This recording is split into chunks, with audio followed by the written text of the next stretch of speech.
ओम शांति। 13 फरवरी की बाबा की मुरली। मीठे बच्चे, यह गॉड फादरली वर्ल्ड यूनिवर्सिटी है, मनुष्य से देवता, नर से नारायण बनने की। जब यह निश्चय पक्का हो तब तुम यह पढ़ाई पढ़ सको। प्रश्न: मनुष्य से देवता बनने के लिए तुम बच्चे इस समय कौन सी मेहनत करते हो? उत्तर: आँखों को क्रिमिनल से सिविल बनाने की, साथ साथ मीठा बनने की। सतयुग में तो है ही सबकी आँखें सिविल, वहाँ यह मेहनत नहीं होती।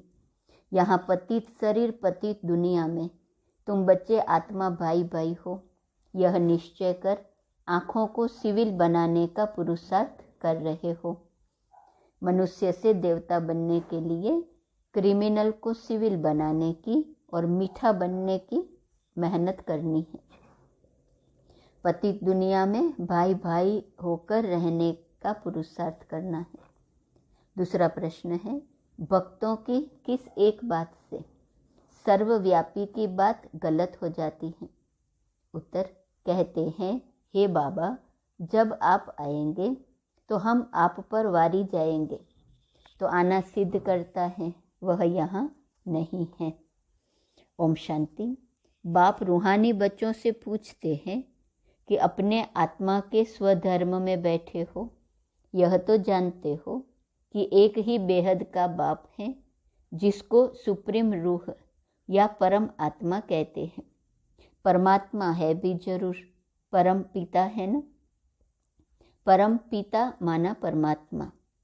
यह बातें तुम बच्चे ही समझ सकते हो।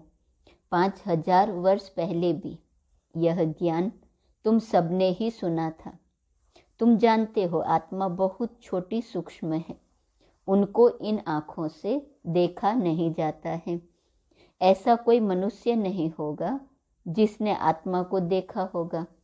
हाँ, देखने में आ सकती है, परंतु दिव्य दृष्टि से, और वह भी ड्रामा के प्लान अनुसार। भक्ति मार्ग में भी इन आँखों से कोई साक्षात्कार नहीं होता। दिव्य दृष्टि मिलती है जिससे चैतन्य में देखते हैं। दिव्य दृष्टि अर्थात चैतन्य में देखना। आत्मा को ज्ञान के चक्षु मिलते हैं। बाप ने समझाया है, बहुत भक्ति करते हैं जिसको नवधा भक्ति कहते हैं। जैसे मीरा को साक्षात्कार हुआ तो डांस करती थी। वैकुंठ तो उस समय नहीं था ना। मीरा को 500-600 वर्ष हुआ होगा। जो पास्ट हो गया है वह दिव्य दृष्टि से देखा जाता है। हनुमान, गणेश आदि के चित्रों की बहुत भक्ति करते करते उसमें जैसे लय हो जाते हैं। बल दीदार होगा, परंतु उससे कोई मुक्ति नहीं मिल सकती। मुक्ति, जीवन मुक्ति का रास्ता बिल्कुल न्यारा है। भारत में भक्ति मार्ग में ढेर मंदिर होते हैं, वहाँ शिवलिंग भी रखते हैं। कोई छोटा बनाते हैं, कोई बड़ा बनाते हैं। अभी तुम समझते हो, जैसे तुम आत्मा हो वैसे वह सुप्रीम आत्मा है। साइज एक ही है। कहते भी हैं हम सब ब्रदर्स हैं, आत्माएं सब भाई भाई हैं। बेहद का बाप एक है, बाकी सब भाई भाई हैं, पार्ट बजाते हैं। यह समझने की बातें हैं। यह है ज्ञान की बातें जो एक ही बाप समझाते हैं। जिन्हों को समझाते हैं वह फिर औरों को समझा सकते हैं। पहले पहले एक ही निराकार बाप समझाते हैं। उनके लिए ही फिर कह देते सर्वव्यापी हैं, ठिकर भीतर में हैं। यह तो राइट नहीं है ना। एक तरफ कहते बाबा, जब आप आएंगे तो हम वारी जाएंगे। ऐसे थोड़े ही कहते आप सर्वव्यापी हो। कहते हैं आप आएंगे तो वारी जाएंगे, तो इसका मतलब यहाँ नहीं है ना। मेरे तो आप, दूसरा न कोई, तो जरूर उनको याद करना पड़े ना। यह बाप ही बैठ बच्चों को समझाते हैं। इसको रूहानी नॉलेज कहा जाता है। यह जो गाया जाता है, आत्माएं परमात्मा अलग रहे बहुकाल, उसका हिसाब भी समझाया है। बहुकाल से अलग तुम आत्माएं रहती हो। अब बाप के पास आए हो राजयोग सीखने। बाप तो सर्वेंट हैं, बड़े आदमी जब सही करते हैं तो नीचे लिखते हैं ओबीडियंट सर्वेंट। बाप सब बच्चों का सर्वेंट है। कहते हैं बच्चे मैं तुम्हारा सर्वेंट हूँ। तुम कितनी हुज्जत से बुलाते हो कि भगवान आओ, आकर हम पतितों को पावन बनाओ। पावन होते ही हैं पावन दुनिया में। यह समझने की बातें हैं, बाकी तो सब है कनरस। यह है God fatherly world university. Aim object क्या है? मनुष्य से देवता बनाना। बच्चों को यह निश्चय है कि हमको यह बनना है। जिसको निश्चय नहीं होगा वह स्कूल में बैठेगा क्या? निश्चय होगा तो बैरिस्टर से, सर्जन से सीखेगा। एम ऑब्जेक्ट का ही पता नहीं तो आएगा नहीं। तुम बच्चे समझते हो हम मनुष्य से देवता, नर से नारायण बनते हैं। यह है सच्ची सच्ची सत्य नर से नारायण बनने की कथा। कथा क्यों कहा जाता है? क्योंकि 5000 वर्ष पहले भी यह नॉलेज सीखी थी, तो पास्ट को कथा कह देते हैं। यह है सच्ची सच्ची शिक्षा नर से नारायण बनने की। नई दुनिया में देवताएं, पुरानी दुनिया में मनुष्य रहते हैं। देवताओं में जो दैवी गुण है वह मनुष्य में नहीं है। मनुष्य उनको देवता कहते हैं और गाते हैं आप सर्वगुण संपन्न, 16 कला संपूर्ण, संपूर्ण निर्विकारी हो। अपने को कहते हैं हम पापी, नीच, विकारी हैं। देवताएं कब थे? जरूर कहेंगे सतयुग में थे, ऐसे नहीं कहेंगे कलयुग में थे। आजकल मनुष्यों की तमोप्रधान बुद्धि होने के कारण बाप के टाइटल भी अपने ऊपर रख देते हैं। वास्तव में श्रेष्ठ बनाने वाला श्री तो एक ही बाप है। श्रेष्ठ देवताओं की महिमा अलग है। अभी है कलयुग। सन्यासियों के लिए भी बाबा ने समझाया है। एक है हद का सन्यास, दूसरा है बेहद का सन्यास। वो लोग कहते हैं हमने घर बार आदि सब छोड़ा है, परंतु आजकल तो देखो लखपति बन बैठे हैं।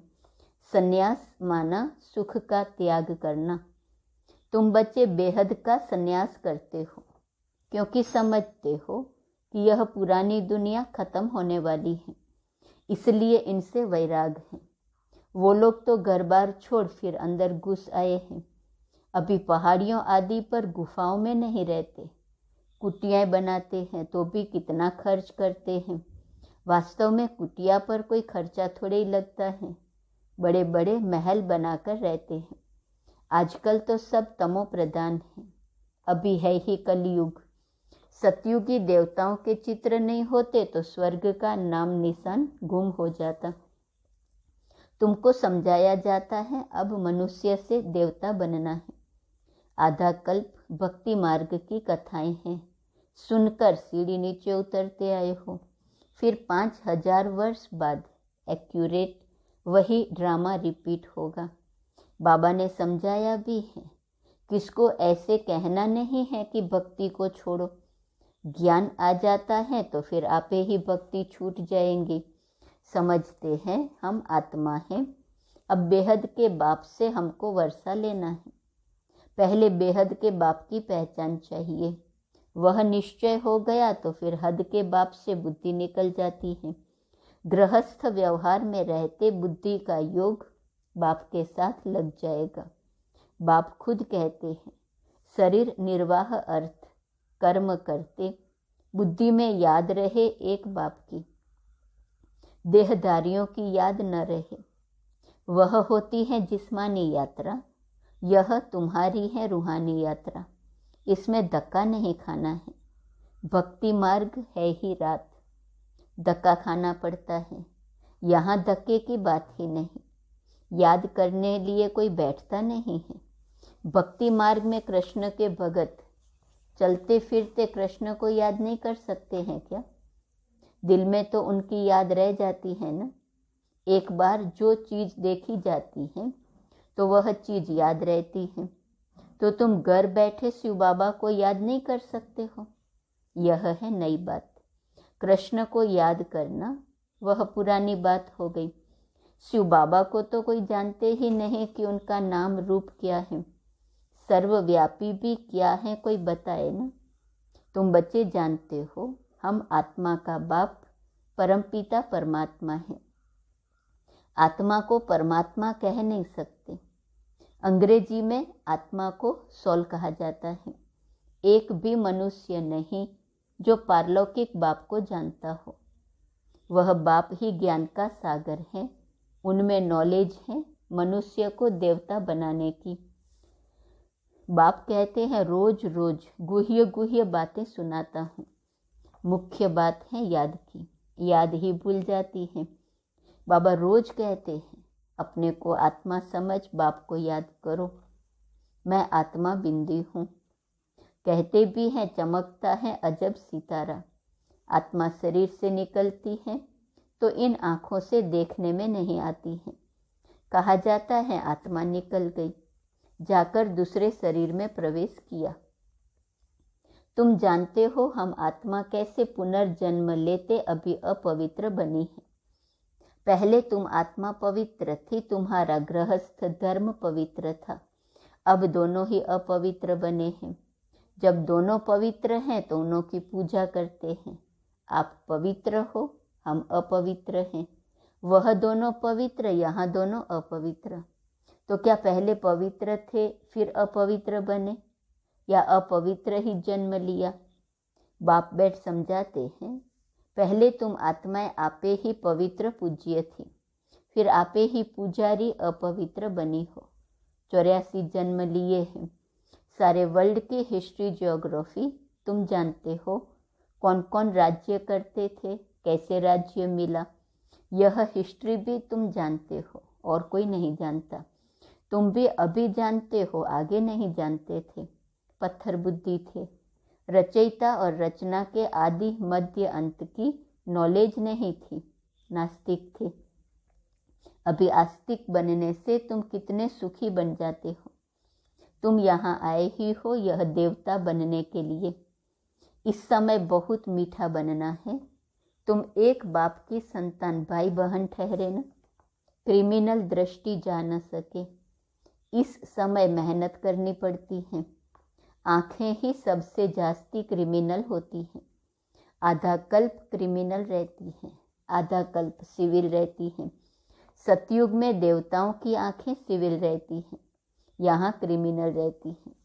इस पर सूरदास की कथा बैठ सुनाते हैं। बाप कहते हैं मुझे आना ही पड़ता है पतित दुनिया पतित शरीर में। जो पतित बने हैं उन्हों को ही पावन बनाना है। तुम जानते हो कृष्ण और राधे दोनों अलग अलग राजाई के थे, प्रिंस प्रिंसेस थे। पीछे स्वयंवर बाद लक्ष्मी नारायण बनते हैं तो फिर उन्हों की डिनाइस्टी गाई जाती है। संवंत भी उनसे कहा जाएगा। सतयुग की आयु ही लाखों वर्ष कह देते हैं। बाप कहते हैं 1250 वर्ष। रात दिन का फर्क हो गया। रात ब्रह्मा की आधा कल्प, फिर दिन ब्रह्मा का आधा कल्प। ज्ञान से है सुख, भक्ति से है दुख। यह सब बातें बाप बैठ समझाते हैं। फिर भी कहते हैं मीठे बच्चों अपने को आत्मा समझो, स्वधर्म में टिको, बाप को याद करो। वही पतित पावन है। याद करते करते तुम पावन बन जाएंगे। अंतमति सोगति। बाप स्वर्ग का रचयिता है ना, तो याद दिलाते हैं तुम स्वर्ग के मालिक थे, अभी पतित हो, इसलिए वहाँ जाने लायक नहीं हो, इसलिए पावन बनो। मुझे एक ही बार आना पड़ता है। एक गॉड है, एक ही दुनिया है। मनुष्यों की तो अनेक मतें, अनेक बातें हैं। जितनी जबान उतनी बातें। यहाँ है ही एक मत, अद्वैत मत। झाड़ में देखो कितने मत मतांतर हैं। झाड़ कितना बड़ा हो गया है। वहाँ एक मत, एक राज्य था। तुम जानते हो हम ही विश्व के मालिक थे। भारत कितना साहूकार था। वहाँ अकाले मृत्यु कभी होता नहीं। यहाँ तो देखो बैठे बैठे यह गया, चारों तरफ से मौत है। वहाँ तुम्हारी आयु बड़ी थी। अभी तुम ईश्वर से योग लगाए मनुष्य से देवता बन रहे हो, तो तुम ठहरे योगेश्वर योगेश्वरी, फिर बनेंगे राज राजेश्वरी। अभी हो ज्ञान ज्ञानेश्वरी, फिर राज राजेश्वरी कैसे बने? ईश्वर ने बनाया। अभी तुम जानते हो इन्हों को राजयोग किसने सिखाया? ईश्वर ने। वहाँ उन्हों की 21 पीढ़ी राजाई चलती है। वह तो एक जन्म में दान पुण्य करने से राजा बनते हैं, मर गया तो खलास। अकाले मृत्यु तो सबकी आती रहती है। सतयुग में यह लौ नहीं। वहाँ ऐसे नहीं कहेंगे कि काल खा गया, एक खाल छोड़ दूसरी ले लेते हैं, जैसे सर्प खाल बदलते हैं। वहाँ सदैव खुशी ही खुशी रहती है, जरा भी दुख की बात नहीं। तुम सुखधाम का मालिक बनने के लिए अभी पुरुषार्थ कर रहे हो। अच्छा, मीठे मीठे सिकी लदे बच्चों प्रति माता पिता बाप दादा का याद प्यार और गुड मॉर्निंग। रूहानी बाप की रूहानी बच्चों को नमस्ते। रूहानी बच्चों की रूहानी बाप को नमस्ते नमस्ते नमस्ते। धारणा के लिए मुख्य सार। पहली पॉइंट, इस पुरानी दुनिया से बेहद का संन्यास करना है। शरीर निर्वाह अर्थ कर्म करते रूहानी यात्रा पर रहना है। दूसरी पॉइंट, पुरुषार्थ कर आँखों को सिविल जरूर बनाना है। एम ऑब्जेक्ट बुद्धि में रख बहुत बहुत मीठा बनना है। वरदान, हर कदम में पद्मों की कमाई जमा करने वाले समझदार ज्ञानी तू आत्मा भव। समझदार ज्ञानी तू आत्मा वह है जो पहले सोचता है फिर करता है।